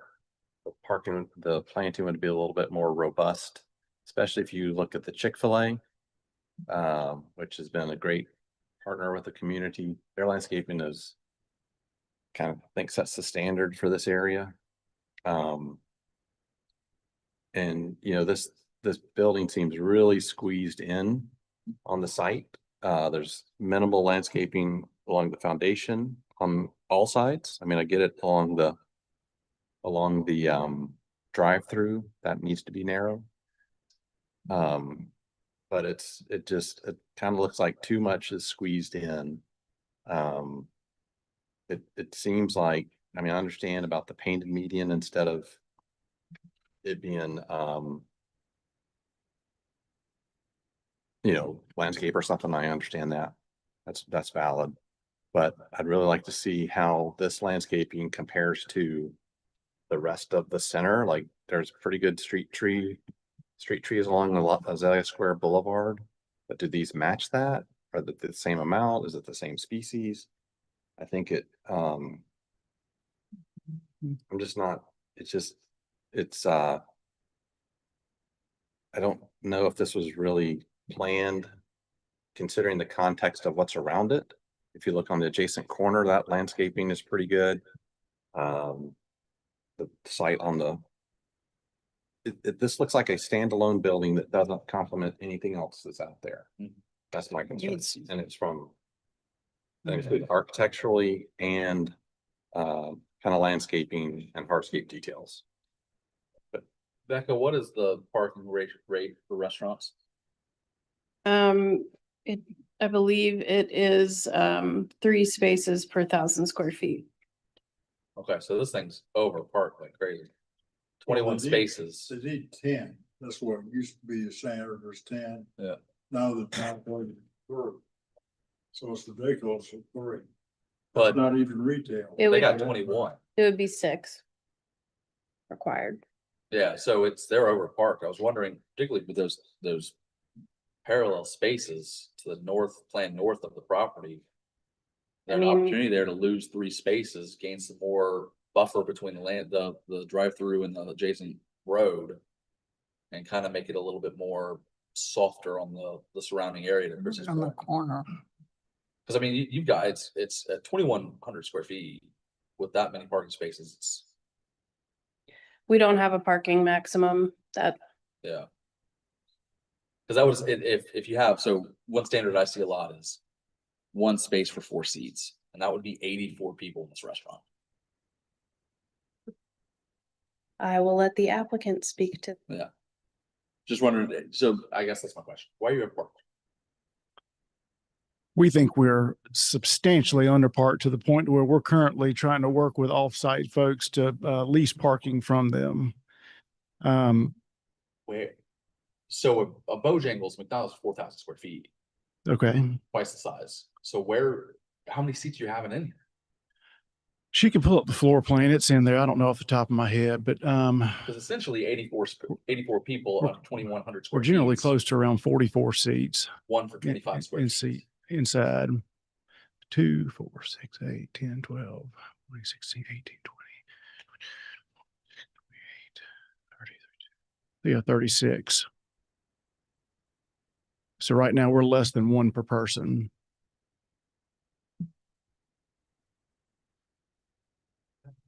I was just suggesting that if we do have concerns on this not fitting into the fabric of where it is, Slide it back a little. but we can lose some space to gain some area and we can make it better. That was my only suggestion. If you want to be over parked, I don't, you know what you need.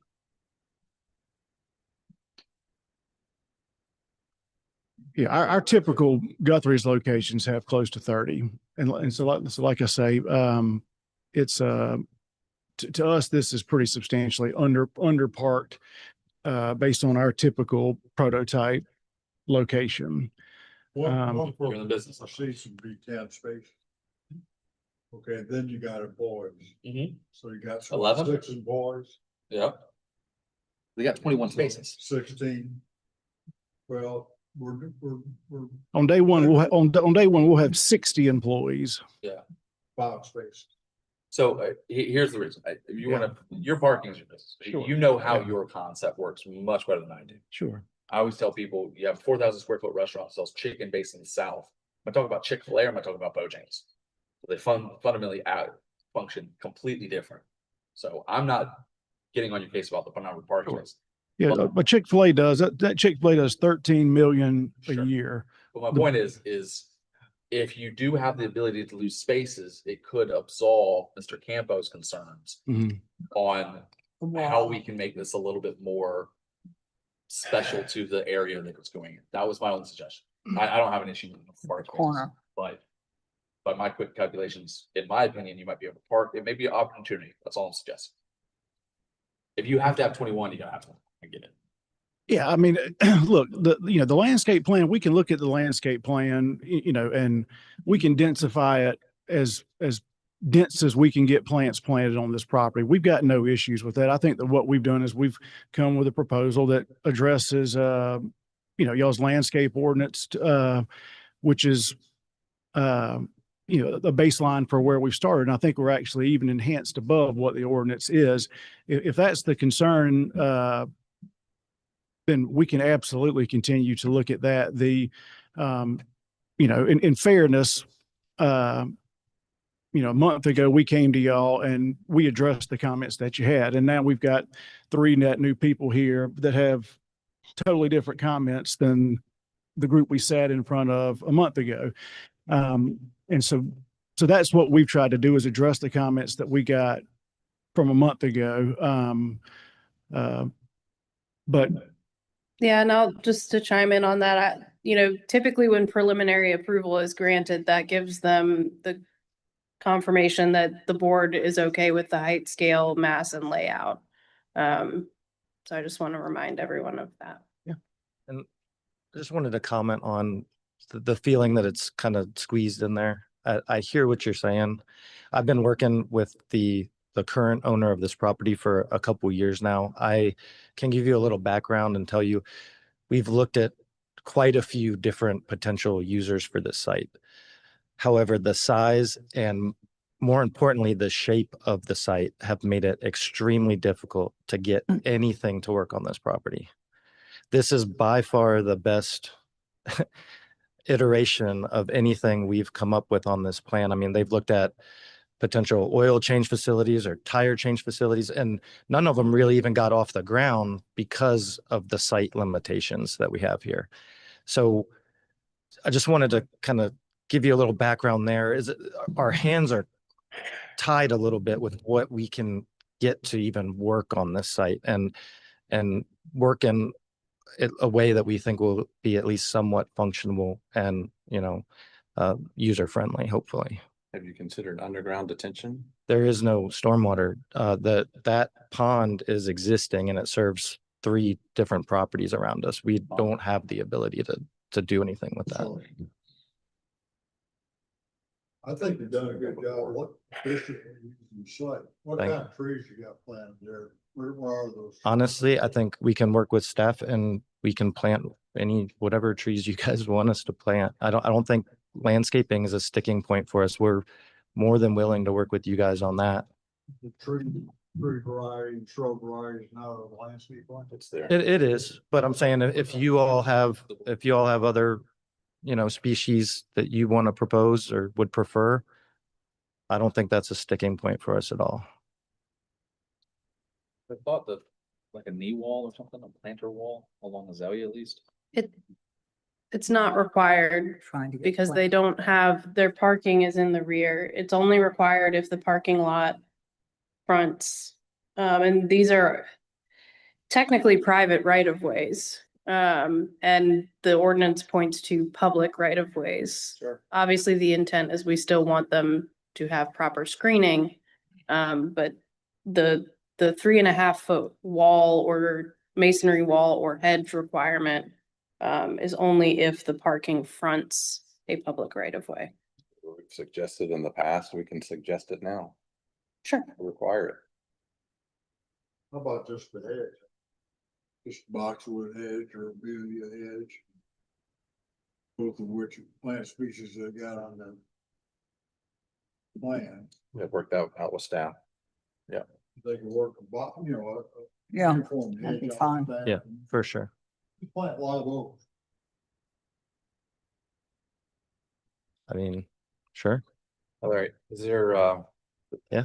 one last? look at We're the- more than happy to work with staff when we're Last look going. at those elevations, the rendering.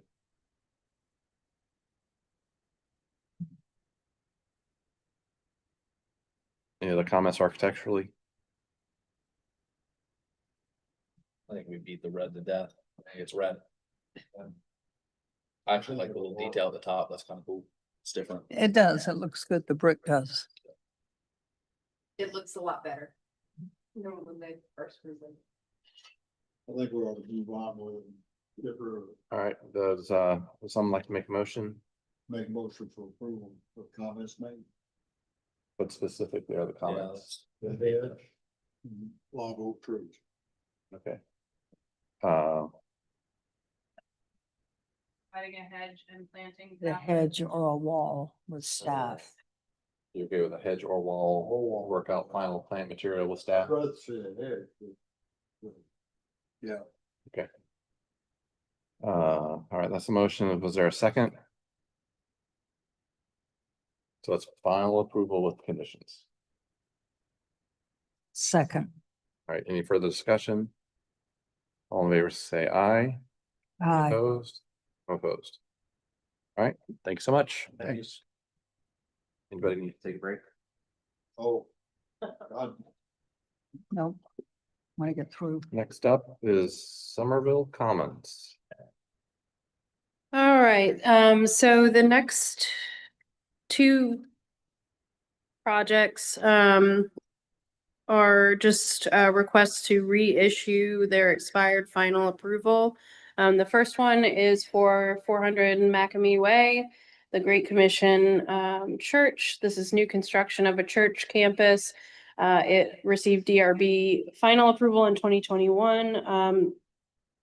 Myself and the planning director have met with the applicant and confirmed that there are no changes that will be subject to DRB purview. Due to the lack of changes to the proposal, staff would recommend DRB reissue the approval so the applicant can move forward with site disturbance permitting.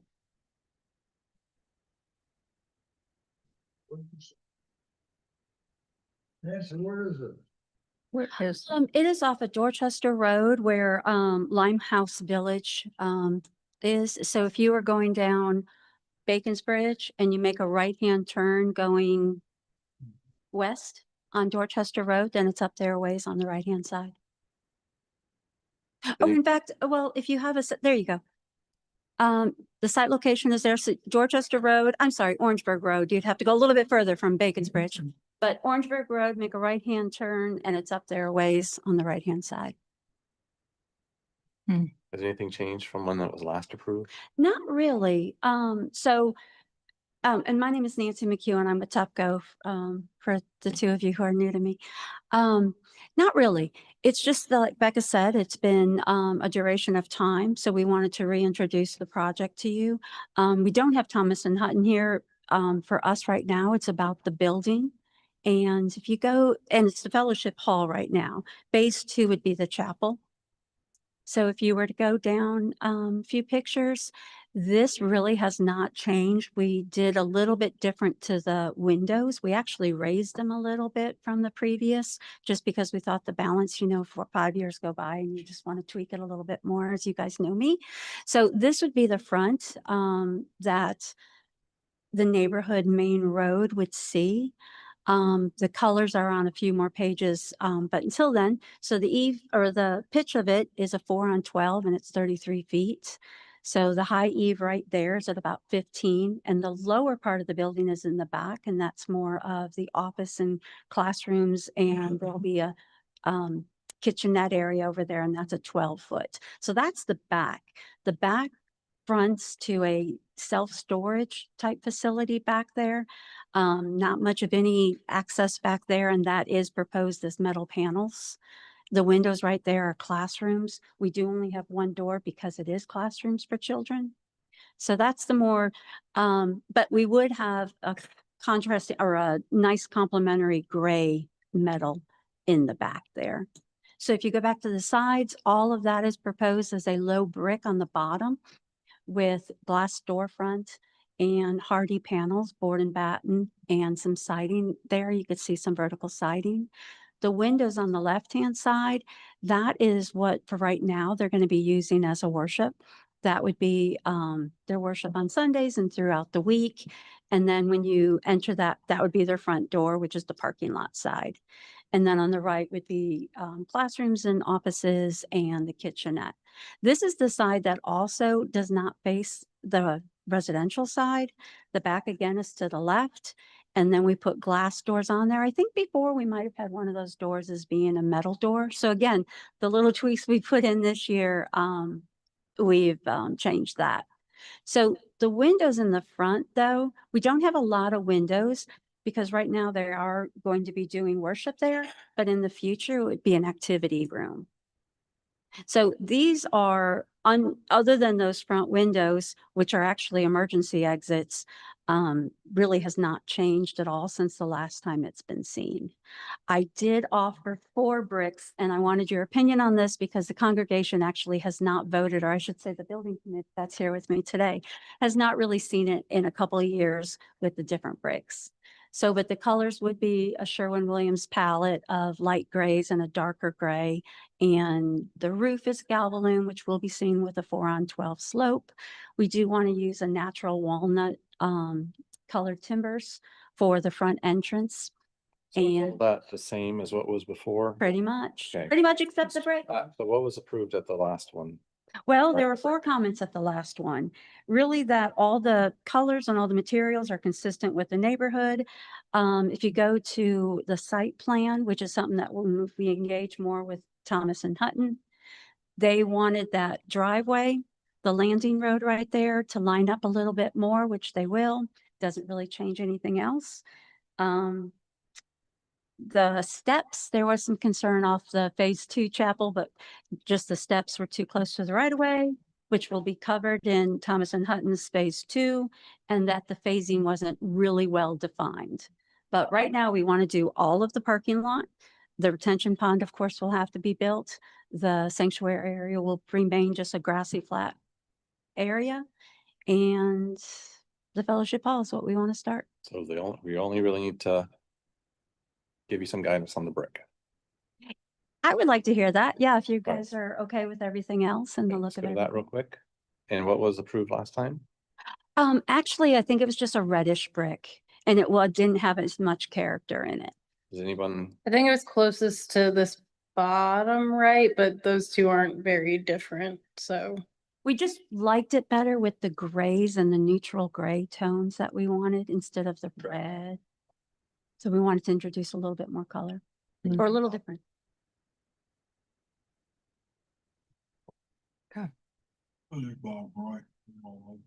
Fine. Bottom right is my preference as well. Still keeps to the original red, which we like. Yeah, absolutely. Any other comments? I'd like to make a motion for approval with the condition that you use the bottom right brick. Second. Any further discussion? All right, all vote, say aye. Aye. Opposed? Well, Thanks so thank much. you very much. Yeah, that was easy button. I think next is Somerville Commons. Yes. Thank you. Same reference about the, Is anyone from Somerville Commons here? oh, Okay. Sorry. Final comments? Um, Come forward if you're here. And it's a reissuance of an expired. DRB approved. Say family. Okay. I don't know if there's a specific page y'all want me to jump to. This one with Mary Mead Associates. No. No. Sense to Sawgrass, Yeah. Berlin G. Nice Yeah. stress developments going on. So here's Not built yet. Yeah. Berlin G. Unfortunately. It's just past 9th. Ending at the end of last month. And we kicked the civil approvals into gear since the market's kind of improving. And unfortunately, we won't have that approval to start. Yeah.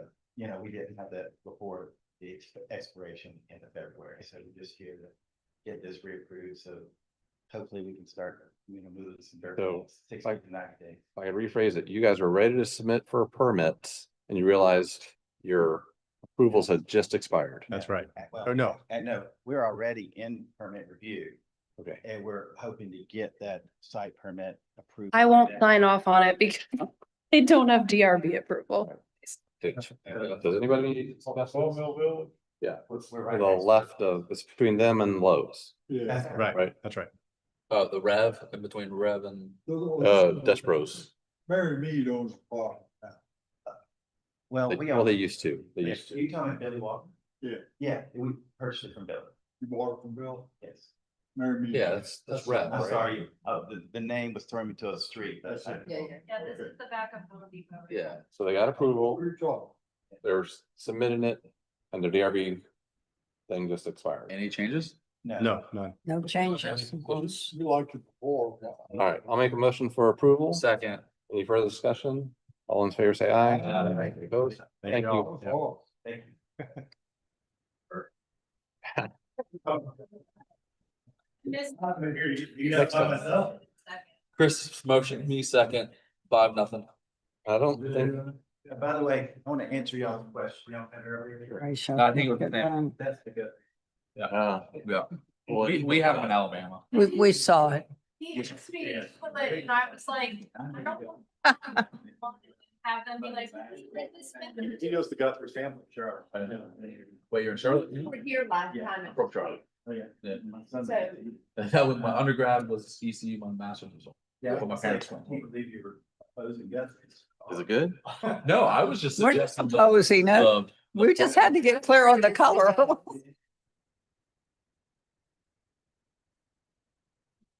Founders of Zaxby's and Raging Cajun, or Raging. Raising Cane's. Raising Cane. Someone's recipe. They both were at the Athens Ah, Guthrie's restaurant. Yeah. Guthrie's is good too. I love. Guthrie's will be okay. Okay. I've never tried one. all right. All right, thank you. Thank you. Bye. I don't think anyone from Lincoln Square is here. Oh, good, let's be done. Who are you? 7 Brew. Have a root. You have it myself. Yes, This is awful. I can handle it, I think. We're all out of yeses. That's right. I got no landscaping to show you, so you can't God. go down that path.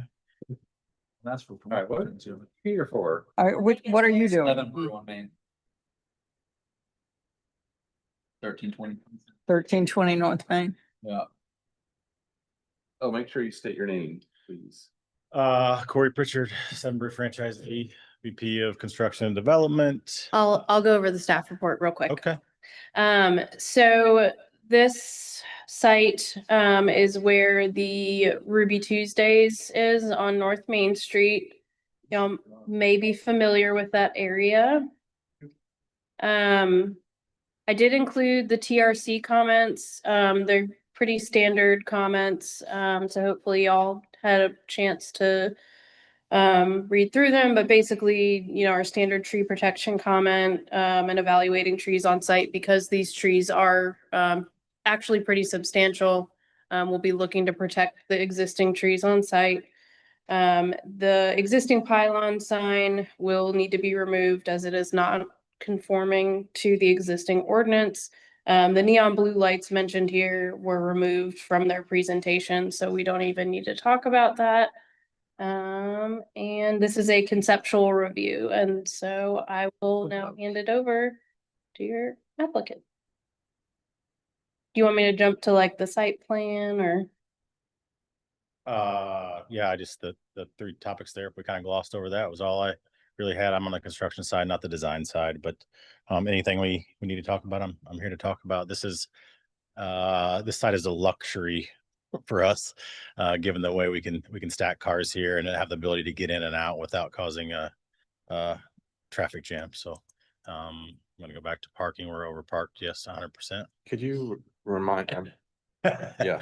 All these things I picked up on during. No, yeah, that's. Can you remind me what's on left and right of you on? Yeah. Is it Pizza Hut? No. Staples on the left and Circle K. Staple, yeah, Staples, Chick-fil-A on the other It's the side. Ruby Tuesdays, got it. Yeah, it's the Ruby Tuesdays, yes. Okay, thank you. I think on one scene, side Miss Burgers or something like Yeah, that at one yeah. point.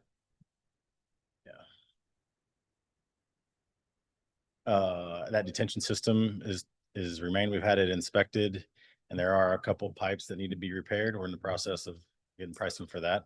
Our intent was to keep that in place and reuse it. So on site, obviously, you don't need a pork chop because it's got a median. Were you involved with? the Just one? coffee. Yeah, it did. I'm sorry, what was the question? Pork chop?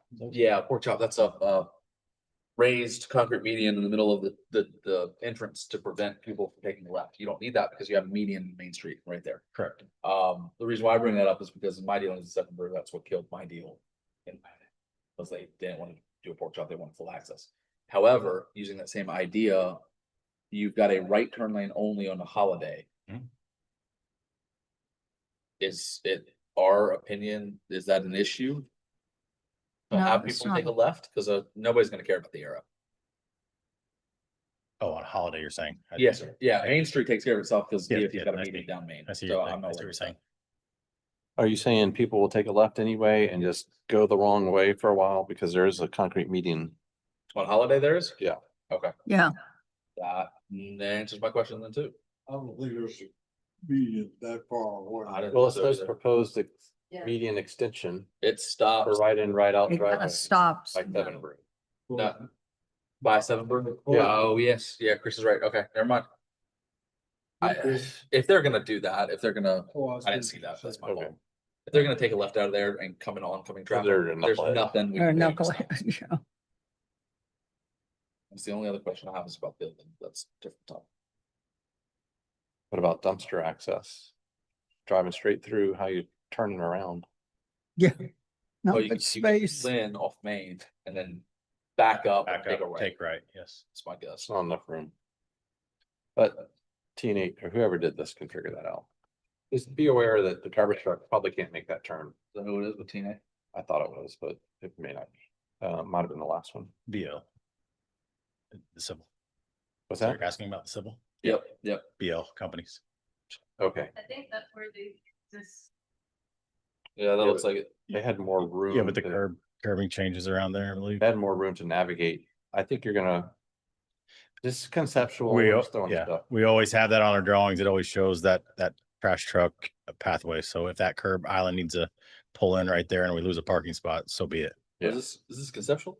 Yeah. It is, yeah. Just conceptual. That's why I said no landscaping on there or anything at this point. Well, it's perfect. I mean, you shouldn't, you probably did.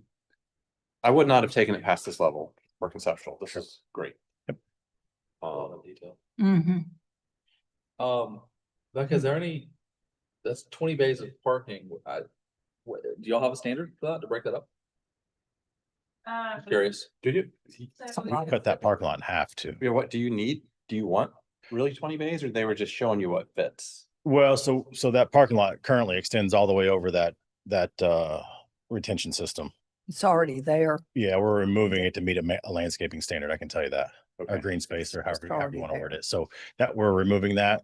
We will take the parking spaces. We don't historically need them, but we do at shift change. If we have 8 to 10 employees at shift change, we've got 20 vehicles. So this is a luxury for us at this point.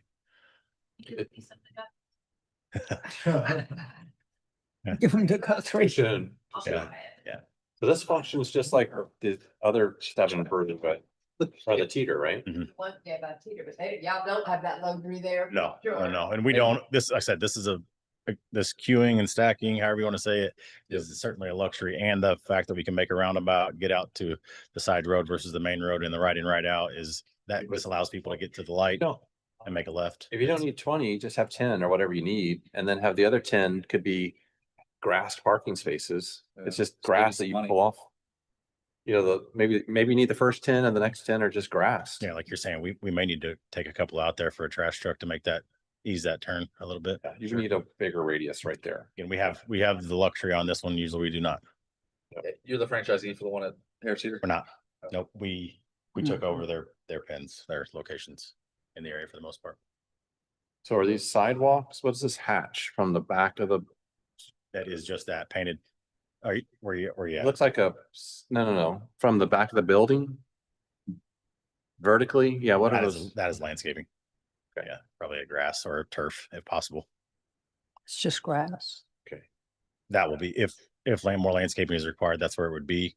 But again, we backed that parking lot out halfway to accommodate some of that, I believe.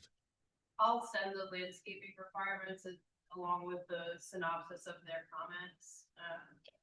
I know it's been discussed at length, and that's how the parking lot ended up, the shape that it was. That be required as far as, where we can put in feasible landscaping. That kind of sometimes dictates parking because every parking space has to be covered by a shade tree canopy so it has to be within 60 feet of a tree. So, we'll work with y'all on that. I certainly feel like I've heard that comment in meetings. 60 feet comes up a lot. That may dictate how many spaces. Yep, fair enough. Yeah. Let's move on to architecture. We can come back, decide if we need to. All right. Being candid, I don't like the 7 roof that's in front of Teeter. I think architecturally, I've been there enough, but many times. So architecturally, I think it was not quite what the board had intended. That one came back to us several times. This one, I don't like it. I don't think it looks low country. This looks like the prototype probably. You need to engage you need to engage an architect that knows the local area to really get this right. I think one of the issues we had at that 7 brew in front of the Teeter was they said, oh, we're going to screen all the mechanical units. Well, then they weren't screened. That was, I think they're maybe screened now, or maybe they're partially screened or something. They were on the roof. Yeah. And the landscaping actually was installed pretty poorly. It's not really been maintained well. It's not a great example. It's an okay example. That's unfortunate because I think we reached out to them to try to set the standard. Yeah. And it was a task to get any information out of them, is my understanding from the design team. So yeah, unfortunately, we might have followed some of that up to this point, but yeah, is what it is. We will accommodate. There are 3 options for a typical 7 brew prototype: brick on brick, brick on hardy, or hardy on brick, or metal panel on brick. So this is the standard for us unless deemed different by the municipality. And the original intent of the design review board years ago was to prohibit the use of prototypes that are not locally based on local architectural examples. So I think the prototypes are probably, for me, would not work. They don't look like a low country thing. Yes. It's kind of we tried to get it on, like I said, the Teeter one wasn't really successful. So I think the 2 I've seen probably would not pass. Just, so from my knowledge, and I think some pictures in here of the Chick-fil-A and the car wash, like are those a prototypical, or are they deviating from the prototypical? Yep. Are they quite a bit? Yeah. Maybe not the Chick-fil-A as much, but yeah, that's what I was going to question that. There's if the prototype is already Southern based, or Chick-fil-A kind of has regional architecture, it's a little bit easier to approve the prototype, even if they did change it a little bit. They did more brick. They may have had, I can't remember if they had facade changes or not, but this is like definitely the prototype. This could be anywhere. could be North Charleston, could be Albuquerque, you know, so. Sure, and- there's an element of maintaining brand standard to that, that of course is what corporate is going to push. You know, obviously it's a market we want to be in, so we're going to accommodate as needed. And it's our duty to push Somerville brand. Sure. Dog shop over, the new one over by, Dutch Brothers Bros. Dutch Brothers. I think you can find a happy medium. We always seem Yeah, to be, you know. I We're think we're not here to argue any of that by any means, just what do we need to do to make it right Right. and be part of the We community. can find that, yeah. I tell you, I think it's the blue and the standing seam metal sided. I mean, obviously the cooler's even wrapped in it. Yeah. This is not metal. This is board and batten hardy, just for clear, but If it's bad, It has no design at all. glass bad. Yeah. Like Chris says, this could be Albuquerque, this could be North Charleston. We don't- Typically, Yeah, yeah. Now, so like I was saying that my hard no is gonna be any kind of metal unless it's. I think the Fifth Third Bank does a decent job of it. The one that just got built Yeah. 3 doors down from this. Yeah. It was, The blue is, I'm surprised the Fifth Third, I wasn't on board when the Fifth Third Bank got approved with the neon green. I think The blue outline flex, even though it is dimmable, I'm gonna have to be a hard pass on it. agreed. yeah, It agreed. will be more successful for you if you have an architect that comes to Somerville, Put some wood on it. just looks around and says, okay, these are those architectural components that are successful. Typically, it would be Bill, what's it's a sloped roof, gable roof. able hip, how you want to say it, yeah. Yeah, that, if this looked like a little low country building, it'd be more Easier easily approved. I'm pretty sure, you know, these are historically modular builds as it get dropped in place. That's not going to be the case here. It's going to have to be stick built. So I think integrating some of those features isn't going to be a problem, you know, just need to know what that is. Unfortunately, our architect could not make it today, the board architect. But the basic tenets, I think, and y'all help me out here, but was look at a sloped roof, look at low country materials and massing, including the windows, the doors, the materials, everything. How do you get away from this metal on the canopy? What's a practical material there if we're not going metal canopy? We can go metal on the canopy. Okay, Not sorry, on I the thought he was building. saying, I thought he was questioning that. Okay. Not so. Yeah, I think you were saying facade, Justin. Correct. Facade. Correct. That's Sorry, correct. sorry, I was thinking, No, that's my fault. I should have been more clear. we're, But probably not blue metal. No. No, definitely not blue metal. And Be better if we had brick columns on that. I can go with the navy. Or traditional. Navy'd be all right, but this is too stark. Yeah. It's a little more of a traditional detailed on your fascia board. But That sort of thing on the canopy. you know, we've done, I think, made tremendous strides on gas station canopies around town. Have brackets. So sometimes have much brick, better. Brick bases, the canopy is, has got more architectural detail. This looks like a modular building with a modular canopy. Yeah.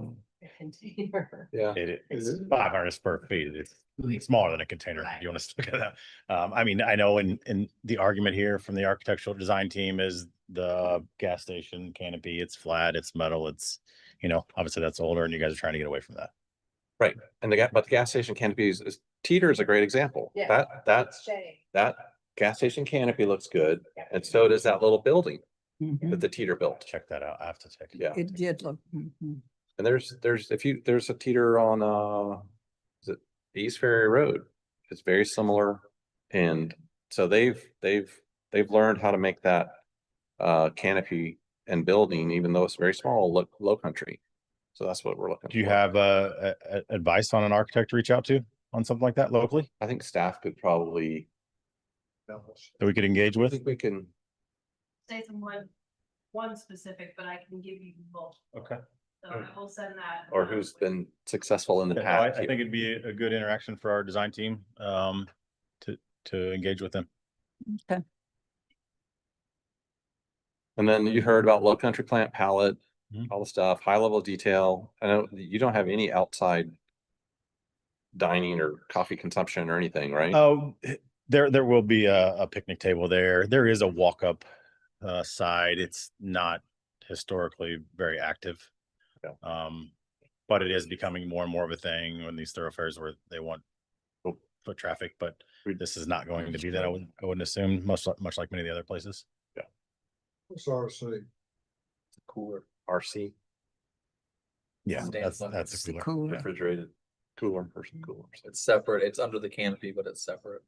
She's got a little table and It's not under the canopy. It butts. It's not? It's not. Okay. It butts up against The one I canopy. worked on a couple months ago. The lines you're seeing there is a dry storage and a cooler, the front and back. Any other questions for us or?